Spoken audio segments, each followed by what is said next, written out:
दोस्तों, आज हम जिसकी बात करने वाले हैं वो इतिहास का एकमात्र ऐसा इंसान था जिसे संपूर्ण विश्व विजेता के नाम से जानता है। दोस्तों, मैं बात कर रहा हूँ अलेक्जेंडर द ग्रेट की। दोस्तों, यह पहला ऐसा इंसान था जिसने संपूर्ण दुनिया को जीतने का सपना देखा था, जिसने पूरी जिंदगी में एक भी युद्ध नहीं हारा था और भारत के लोग इसे सिकंदर महान के नाम से जानते हैं। सिकंदर अर्थात जीत की चाह। तो दोस्तों, आज इस वीडियो में हम उसी सिकंदर की बात करने जा रहे हैं तथा उसके जीवन से जुड़ी कुछ ऐसी बातें जिन्हें शायद आप आज तक नहीं जानते होंगे, उन बातों को आपके समक्ष प्रस्तुत करने जा रहे हैं। तो दोस्तों, वीडियो को बिना स्किप करें लास्ट तक देखते रहें। दोस्तों, सिकंदर को इतिहास के 100 सबसे प्रभावशाली लोगों में गिना जाता है। उनको अलेक्जेंडर थर्ड और अलेक्जेंडर मैसिडोनियन के नाम से भी जाना जाता है। अब दोस्तों, इसके ये नाम बनने के भी कारण हैं। दोस्तों, अलेक्जेंडर एक तो मैसिडोनिया का शासक था, इसीलिए इसका नाम अलेक्जेंडर मैसिडोनियन पड़ा। दोस्तों, अलेक्जेंडर नाम का अर्थ है मानवता का रखवाला। दोस्तों, कई इतिहासकार सिकंदर को अच्छा शासक बताते थे और कई उसे बुरा। वो तो इतिहासकारों का मत है। ऐसा कहा जाता है कि जिस दिन सिकंदर का जन्म हुआ था उसी दिन ग्रीस के टेम्पल ऑफ आर्टेमिस को जला दिया था। इस टेम्पल को किसने जलाया था और क्यों जलाया था, इसके विषय में इतिहास में ज़्यादा जानकारी नहीं दी गई है। दोस्तों, उस समय टेम्पल ऑफ आर्टेमिस दुनिया के 7 अजूबों में शामिल था। दोस्तों, अलेक्जेंडर दुनिया के सबसे महान फिलोसोफर अरस्तु के शिष्य थे।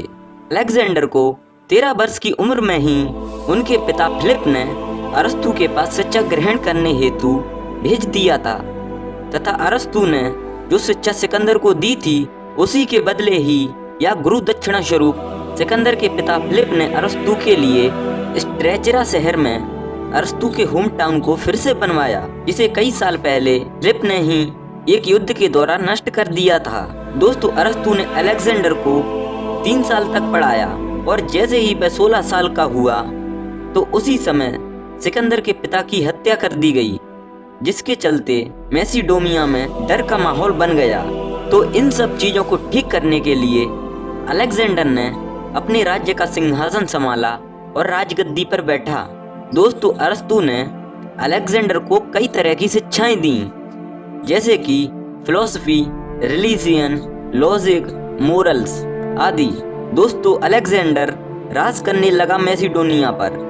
दोस्तों, अलेक्जेंडर को बचपन से ही एक बीमारी थी जिसका नाम था हेट्रोक्रोमिया इरिडियम, जिसके चलते दोस्तों सिकंदर की दोनों आंखों का कलर अलग अलग था। दोस्तों, कुरान शरीफ में एक बादशाह दुलकरनैन की कहानी आती है। दोस्तों, बहुत से स्कॉलर्स का मानना है कि वह कहानी अलेक्जेंडर द ग्रेट की है, क्योंकि दोस्तों उसमें बताया है कि अपनी पहली जीत से मृत्यु तक एक भी बार पराजित न होने वाला राजा वो मात्र एक ही है, जो कि अलेक्जेंडर द ग्रेट है, और उसके अलावा कोई भी ऐसा व्यक्ति नहीं हुआ जिसने आज तक एक भी युद्ध न हारा हो। और सिकंदर ही एक ऐसा व्यक्ति था जिसने संपूर्ण विश्व को जीतने का सपना देखा था। वो किसी से भी कोई भी युद्ध नहीं हारा था। उसकी जो युद्ध करने की तकनीकें थीं वो आज भी कई मिलिट्री एकेडमीज में पढ़ाई जाती हैं। दोस्तों, सिकंदर अपनी मृत्यु तक उस पूरी में से लगभग आधी भूमि को जीत चुका था, जिसकी जानकारी प्राचीन ग्रीक के लोगों को थी। दोस्तों, लेकिन फिर भी वह केवल पृथ्वी का 5% हिस्सा ही जीत पाया था। दोस्तों, अलेक्जेंडर के लिंग विभाजन को लेकर आज भी विवाद है। कई इतिहासकारों का मानना है कि अलेक्जेंडर बाइसेक्सुअल था। रोमन एरा के ग्रीक राइटर एथेनियस ने इसके बारे में अपनी बुक में लिखा था। लेकिन अगर ये राइटर अगर सही थे तो फिर अलेक्जेंडर की 3 पत्नियां क्यों थीं? दोस्तों, अलेक्जेंडर की 3 पत्नियां थीं जिनका नाम प्रोक्सेना, बारसीन और पेरिसिटिस था। दोस्तों, अलेक्जेंडर अपनी फ्यूचर वाइफ प्रोक्सेना से जब पहली बार मिला था तो उसे लव एट फर्स्ट साइट हुआ था। दोस्तों, ये कहा जाता है कि अलेक्जेंडर के 2 बेटे थे, हेराक्लियस और अलेक्जेंडर फोर्थ। ऐसा कहा जाता है कि जैसे ही सिकंदर की मृत्यु हुई थी तब दोनों बच्चों की हत्या कर दी गई थी। दोस्तों, पर्सिया पर जीत हासिल करने के बाद सिकंदर ने सोचा कि अगर वह पर्सियन लोगों की तरह ही दिखे तो वहाँ के लोग उसे आसानी से अपना बादशाह मान लेंगे और वहाँ पर अपनी बादशाहत कायम करने में उसे आसानी होगी और ये सब कर कर वह उन लोगों का आसानी से विश्वास जीत सकता है। और उसने किया भी वैसा ही। दोस्तों, उसने वहाँ के पहनावे को अपना लिया और उसने पर्सिया के लोगों को अपनी आर्मी में शामिल करना शुरू कर दिया और वहाँ रहकर कई पर्सियन चीजों को अपनाया। दोस्तों, सिकंदर को सबसे कांटे की टक्कर भारत के राजा पोरू अर्थात पोरस ने दी थी। दोस्तों, सिकंदर के विजय रथ को रोकने में पोरस ने अहम भूमिका निभाई थी। उसने सिकंदर की सेना के मन में खौफ पैदा कर दिया था और उन्हें भारत से लौटने पर मजबूर कर दिया था। दोस्तों, सिकंदर के घोड़े का नाम ब्यूसेफेलस था, जिससे वह बहुत ही प्रेम करता था। दोस्तों, सिकंदर और पोरस के बीच जब युद्ध चल रहा था तो उस युद्ध के दौरान उस घोड़े की मृत्यु हो गई थी। दोस्तों, सिकंदर ने पंजाब में झेलम नदी के किनारे 2 शहर बसाए थे। उनमें से एक शहर का नाम उसने अपने घोड़े के नाम पर ब्यूसेफेला रखा। दोस्तों, दुनिया में हर एक जगह पर जहाँ भी सिकंदर ने जीत हासिल की वहाँ पर अपने नाम पर उसने एक शहर बसाया और प्रत्येक शहर का नाम अलेक्जेंड्रिया रखा। इस शहर को बसाने का कारण था कि वह वहाँ रहकर अपनी खुशी को सेलिब्रेट करता था, वो भी अपने ढंग में। दुनिया भर में उसने 70 शहर बसाए थे जिनका नाम उसने अलेक्जेंड्रिया रखा था। दोस्तों, प्लूटार्क जो कि एक ग्रीस हिस्टोरियन थे, वो अपनी किताब Lives of the Noble Greeks and Romans में लिखते हैं कि अलेक्जेंडर के शरीर में से बहुत ही सुगंधित महक आती थी। उसके शरीर से बहुत ही मनमोहक खुशबू आती थी। वह खुशबू सिकंदर के कपड़ों को भी सुगंधित रखती थी। दोस्तों, अलेक्जेंडर ग्रीक के महान कवि होमर से बहुत अधिक प्रेरित थे। वो होमर द्वारा लिखी गई पोयम इलियड को बड़े शौक से पढ़ते थे।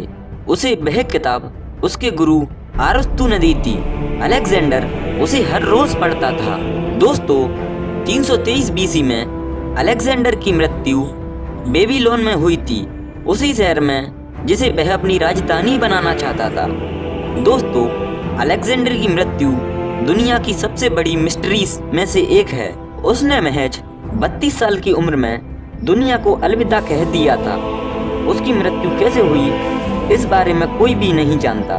दोस्तों, कुछ इतिहासकार कहते हैं कि अलेक्जेंडर को जहर दिया गया था और कुछ कहते हैं कि उसकी मृत्यु मलेरिया से हुई थी। दोस्तों, अलेक्जेंडर की मृत्यु बेबीलोन में हुई थी, ये तो सबको पता है, लेकिन उसको कहाँ दफनाया जाए इसके लिए बहुत ही विवाद उठे थे और आखिर में उसे इजिप्ट के शहर अलेक्जेंड्रिया में दफनाया गया था। ये शहर अलेक्जेंडर ने ही बसाया था। दोस्तों, जब अलेक्जेंडर मरा था तब उसकी बॉडी को एक पत्थर के ताबूत में रखा गया था और उस ताबूत को शहद से भर दिया गया था ताकि उसकी बॉडी को कोई भी क्षति ना हो। उसके बाद उस ताबूत को इजिप्ट लाया गया और दोस्तों, इजिप्ट के ही अलेक्जेंड्रिया शहर में ही सिकंदर की कब्र बनाई गई। उसके मरने के 600 साल तक दुनिया के लोगों के लिए उसकी कब्र एक तीर्थ स्थान रही। दुनिया के अलग अलग कोने से लोग उसके मकबरे को देखने के लिए आते थे। पर दोस्तों, जैसे ही 4वीं सदी की शुरुआत हुई तब कुछ ऐसा घटित हुआ जिससे सिकंदर फिर से दुनिया में चर्चा का विषय बन गया। दोस्तों, हुआ कुछ ऐसा कि सिकंदर की कब्र गायब हो गई थी और आज तक उसकी कब्र का कोई भी पता नहीं है। दोस्तों, मरने के बाद सदियों बाद भी रोम के लोगों के लिए सिकंदर सबसे ज्यादा एडमायर किए जाने वाला ऐतिहासिक शख्स है। यही कारण है कि सिकंदर आज तक दुनिया में चर्चा में है। दोस्तों, अगर वीडियो अच्छी लगी हो तो वीडियो को लाइक कर दें, चैनल को सब्सक्राइब कर दें और हमें कमेंट बॉक्स में जरूर बताएं कि आपको वीडियो कैसी लगी और अपना कोई पॉइंट ऑफ व्यू देने के लिए हमें कमेंट जरूर करें।